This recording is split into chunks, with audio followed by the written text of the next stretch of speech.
Parlons de la certitude de la mort.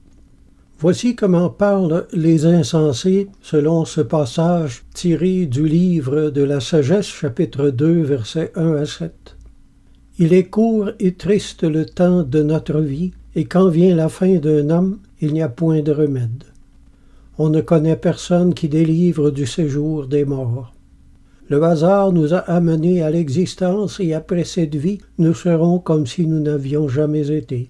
Le souffle de nos narines est une fumée, et la pensée, une étincelle qui jaillit au battement de notre cœur.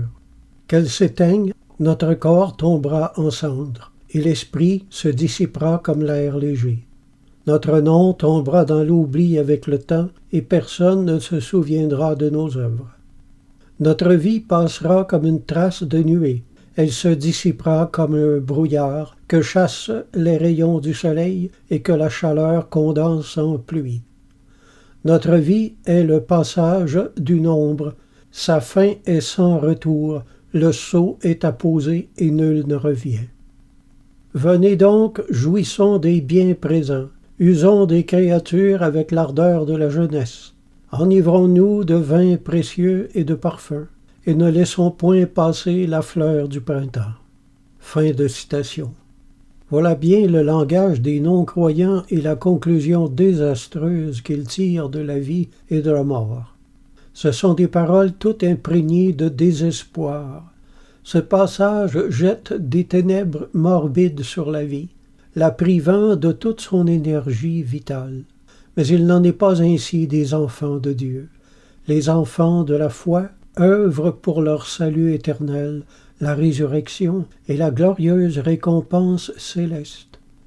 En faisant toutes sortes de biens et en prononçant toutes sortes de bonnes paroles, ils affermissent leur salut et amassent des fruits pour la vie éternelle. La joie et la bienheureuse espérance sont dans leur cœur. Comme le Christ a ressuscité des morts, ils savent qu'en lui, ils ressusciteront aussi selon sa promesse.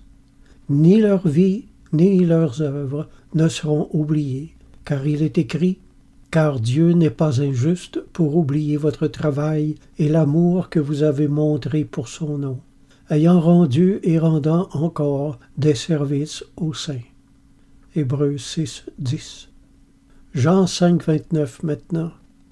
Jésus dit, « Ceux qui auront fait le bien ressusciteront pour la vie. » En réalisant la certitude de la mort, les gens du monde se disent, « Mangeons et buvons, car demain nous mourrons. » Tandis que les enfants de la foi, qui réalisent la même vérité, se disent, eux, « Jeûnons et soyons sobres, car demain nous vivrons. » Amen.